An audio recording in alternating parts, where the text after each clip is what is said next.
Kveikjan að verkefni var svo að okkur á æfingastöðinni fannst vanta úrræði fyrir unglinga sem að glíma við færri tækifæri.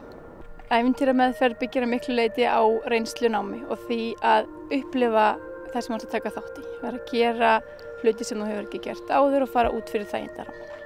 Og verkefnið okkar snerist svolítið það að fá krakkana sem við vorum með til að fara út fyrir þægindarammann og upplifa eitthvað nýtt. Við vorum með ævintýrameðferð í Belgíu í viku, fórum með íslenska krakka, 10 ungmenni og hittum ungmenni þar og gerðum ýmislegt til þess að reyna að fá þau út fyrir sinn þægindaramma, efla sjálfstraust og bara upplifa það að vera hluti af hóp. Við höfum ekki heyrt neitt nema jákvætt af því hvað það gerði fyrir þátttakendur okkar. Við fengum góð viðbrögð bæði frá þeim og foreldrum. Krakkarnir eru orðnir sjálfsöryggari, þau eru tilbúnir til að prófa nýja hluti, fara út fyrir þægindarammann og takast á við erfiðar áskoranir af því að þau vita að þau geta það.